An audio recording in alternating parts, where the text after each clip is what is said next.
it's Dale here. I've been, as you know, making a lot of, transfer images and all sorts of things and having success and not success and different things depending on what I've done. But I wanted to show you what I've done when I finished some of my pieces. I wanted to frame them up. So this is one from a wee while ago, and I've got a three-layer frame around it. It's slightly not conventional, and how I've made that by using cocoon strippings. That's these guys here with the sericin in them, and some of the cotton scrim, undyed cotton scrim that we have. I don't get it undyed very much, but bits and pieces are always useful to use. And then I've layered it, so you can see 3 different layers there if you look. And I've let it get it's quite firm, and I've just stitched it on, and I've coloured it a little bit with, I think it's with acrylic paint, possibly, or even a spray. I can't actually remember, but it's just to put a bit of colour in. You can have stamp pad, whatever you've got that will make that colour for you. And then I've stitched it to anchor it so it connects with my picture. And this is actually an image that's been printed onto Abacus paper tissue tacks, which I had coated first with Inkade, so to preserve it, protect it, stop it from running and fading, etc. And so it's when we went to, here it is down here, Lake Louise in Canada, and it's just reminiscent of the sorts of things we have there. So just very quickly to make the paper, which is just a different way. You know, remember there's all sorts of things you can cut out, Khadi paper, you can cut out heavy watercolour paper, whatever you've got, or you can use fabrics and things like that, but you tend to find things that suit what you're doing, and that's how I work. So this is just the piece I've made. It's not quite dry, and it's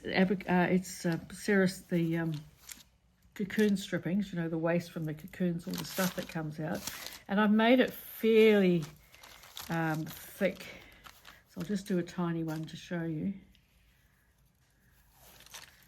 As I've said before, you can card the stuff and etc., but I'm just working with, the thing about it is it's got the glue in, and you don't have to use a medium or anything like that, so I'll just put down a few tiny little pieces here, and then I'll just put a little piece of my, whoops a daisy, cut it, waste not, want not, yeah. And just put this over the top, especially something fine, Magillin or, you know, organza or anything, something that's really fine to go over the top gives a nice effect. And then you just need to spray it with water, because that's all it needs is water and heat.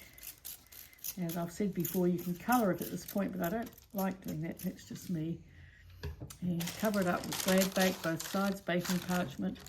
Give it a good iron. That's a hot iron. It says steam, but it hasn't. I don't think it's got any water in it.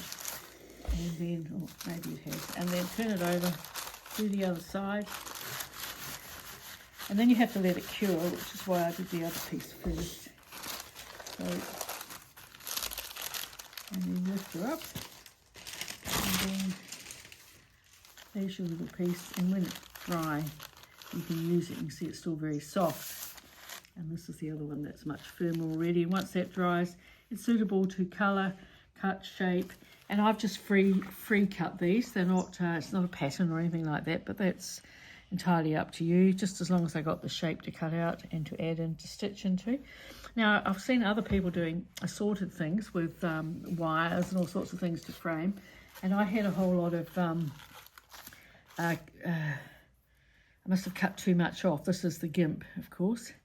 And so I thought, oh, rather than throw it away, I'll use it in some way. So this is a little image that I've transferred onto backing, and I've used the GIMP and stitched it on. So I've actually had to join it and whatnot around it, but it makes quite a good frame for that image. This time it's not my family, but this is one of Ian's sets of great-grandparents.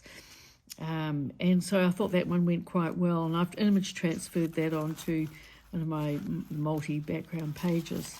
And also while I was there, same people, I've been image transferring them onto copper tissue, which works really well. And I've just stitched it down onto some grunged paper that I've made. So Just another way, stitch on, you know, depending, I'm not going for neat and pristine, just going for what I feel like. And you could, of course, also just use stitch threads, buttonhole, all sorts of things. You know, what you do, machine, hand, what you do is entirely up to you. But if that inspires you into something, then it's good. I'll see you again next time. Bye.